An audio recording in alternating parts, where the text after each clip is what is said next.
네, 체육 제외하고 가장 잘했던 과목이 수학이었습니다. 특히 저는 외우는 걸 너무 싫어하고 못해서 다른 과목들을 학습하는 것 자체가 큰 스트레스였거든요. 그렇기 때문에 수학에 대한 시간 투자를 가장 많이 하게 되고 자연스럽게 수학에 대한 실력이 늘어날 수밖에 없었어요. 그러면서 많은 어려운 문제를 풀면서 그 풀어가는 어떤 희열감, 그리고 친구들한테 그것을 알려주는 즐거움 자체가 저한테 큰 기억에 남았던 것 같습니다. 자연스럽게 대학교도 수학교육과를 나오게 됐고요. 어렸을 때부터 선생님을 희망했던 건 아니지만 당연히 수학 선생님에 대한 길을 걷게 된 것 같습니다. 힘이 세고 건강하고 수학 잘하는 학생. 주변 친구들이 항상 저를 그렇게 기억하더라고요. 무식하게 힘만 셀 줄 알았는데 수학까지 잘해서 의외였다고. 제가 생각해도 힘 세고 건강하고 수학 잘하는 학생이 저의 학창 시절을 가장 잘 나타낸 문장이라고 생각합니다.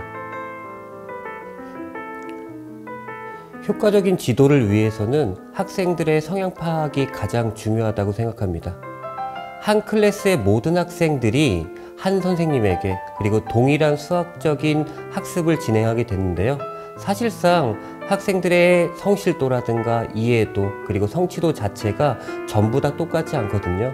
모든 학생들에게 동일하게 지도하게 된다고 하면 분명히 효과적이지 않게 지도하는 학생들도 생기게 마련입니다. 현재 늘푸른 수학원에서 지도하고 있는 체계적인 학습 프로그램을 토대로 학생들을 효과적으로 지도하기 위해서는 학생들의 어떤 성향 자체를 세세하게 파악하는 게 중요합니다. 그래서 수업 시간뿐만 아니라 수업 시간 이외에도 학생들의 1:1 상담이라든가 여러 가지 학생들을 파악하는 시간을 자주 가지게 되고요. 그리고 이 부분들이 저뿐만 아니라 학부모님까지도 파악을 해서 서로가 상호작용을 이루는 것 자체가 학생들을 효과적으로 지도하는 방법이라고 생각이 됩니다. 각자의 어려움에 도움을 준 선생님으로 기억되고 싶습니다. 물론 똑같은 도움은 아니겠죠. 학생들마다 어려움이 다르기 때문에. 수학에 흥미가 없는 학생들은 수학에 흥미를 준 선생님으로, 소극적인 학생들은 수업에 적극적으로 참여할 수 있는 분위기를 만들어준 선생님, 그리고 수학 이외에 고민이 있다고 하게 되면 그 고민 상담을 통해서 조언해주는 조언가 역할의 선생님. 어떤 기억도 상관없습니다. 학생들의 기억에 제가 도움을 많이 주고 항상 옆에서 같이 수업을 해주고 그리고 같이 있어준 동반자 선생님으로 기억된다고 하면 너무 행복할 것 같습니다. 수업 시간에 학생들의 개념적인 질문에 대해서 하게 되면 수업 이후에 그 질문이 왜 나왔는지 분석하고 그리고 보완하는 시간을 갖게 됩니다. 그 질문에 대한 부분들 자체가 개념적인 질문이라고 하게 되면 제 설명이 어딘가 부족했다라는 거거든요. 그 부족한 부분들을 보완하고 그 질문을 없애게 된다고 하면 그 수업 시간에 대한 질도 높아질 뿐더러 학생들에 대한 만족도도 높아지게 됩니다. 확실히 이 과정을 거치게 되면 그 동일한 질문에 대해서 많이 줄어들게 되더라고요. 이런 부분들을 지속해서 보완하고 정돈하게 된다고 하면 자연스럽게 학생들의 만족도와 수업의 질이 높아질 거라고 생각이 됩니다.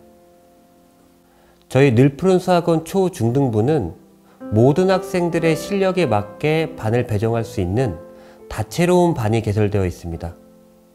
또한 자타 공인할 수 있는 학습 프로그램을 통해서 학생들의 실력 향상에 도움을 줄 수 있는 학원입니다. 또한 학습적인 부분 이외에도 늘푸른 수학원 초등경시대회인 NMC와 예비 중1부터 진행되는 학생 설명회, 그리고 학력평가, 중1 모의고사, NPR 노트 시상 등 다채로운 동기부여 프로그램을 통해 학생들의 학습적인 부분들의 원동력을 불어넣고 있습니다. 늘푸른 수학원 초중등부는 학습적인 부분들 뿐만 아니라 여러 가지 세심한 부분들까지 신경 쓰는 학원입니다. 믿고 맡겨주신다면 학생들의 실력 향상과 실적으로 보답하겠습니다. 초등학교, 중학교는 학습적으로 미흡한 학생들이 실력 향상을 위해 훈련하는 훈련소라고 생각합니다. 그렇기 때문에 학생들이 많은 시행착오를 겪고 어려움을 겪는 건 당연하다고 생각을 하거든요. 그런데 우리 학부모님들께서는 이상적인 학생상을 기준으로 학생들에게 스트레스를 주고 있는지 생각 한번 해보셔야 합니다. 그 부담감이 우리 학생들의 학습적인 의지를 꺾을 수도 있고요. 그리고 학부모님과의 소통이 단절될 수도 있습니다. 학습관리는 저희 늘푸른 수학원에서 책임지겠습니다. 가정은 따뜻하고 즐거운 곳이어야 하고요. 학부모님께서는 학생들을 가장 많이 알고 소통할 수 있는 창구가 되었으면 합니다. 오랫동안 지도했던 대다수의 학생들이 마지막 수업 전에 칠판에 여러 가지 감사 멘트라든가 하고 싶은 말을 적고, 그리고 학생들끼리 돈을 모아서 조그마한 선물과 먹거리를 준비하기도 하는데요. 그 중에서 가장 기억에 남는 건 한 2020년도였을 거예요. 중3에서 예비고1로 이동하는 학생들의 마지막 수업이 가장 기억에 남습니다. 토요일 오전 10시였거든요. 학생들이 1시간 일찍 와서 칠판에 멘트를 적고 여러 가지 준비하는 모습들을 빠른 동영상 촬영을 통해서 저한테 보내줬어요. 그 동영상을 보면서 학생들이 어떻게 준비를 하고 선생님이 어떻게 하면 즐거워할까라는 생각들을 하는 모습들을 보면서 지금까지의 수업과 현재의 마무리가 저뿐만 아니라 모든 학생들의 기억에 즐거움으로 남았다라는 부분들이 너무 감사했고요. 그리고 성적이나 학습적인 부분들을 떠나서 제가 지도하는 부분들에 진심이 전해졌구나 라는 생각에 가슴 뭉클했던 기억이 있습니다. 수학은 여러 가지 공식이나 원리 자체를 맹목적으로 외우게 된다고 하면 상당히 어렵고 힘든 과목이 됩니다. 대다수의 학생들이 처음 개념이나 공식들을 접했을 때 그거를 이해하는 과정 자체의 어려움을 동일하게 겪을 텐데요. 그 부분들을 피하고자 단순히 외우게 된다고 하면 단원과의 연계성이 떨어지고 자연스럽게 응용력도 떨어질 수밖에 없습니다. 처음 이해하는 과정이 힘들 수는 있으나 그 과정을 즐기고 이겨낸다면 한층 더 발전된 여러분들을 볼 수 있을 겁니다. 또한 도저히 이해가 안 되는 부분들이 있다면 혼자서 그 부분들을 해결할 때 오개념이 생길 수 있습니다.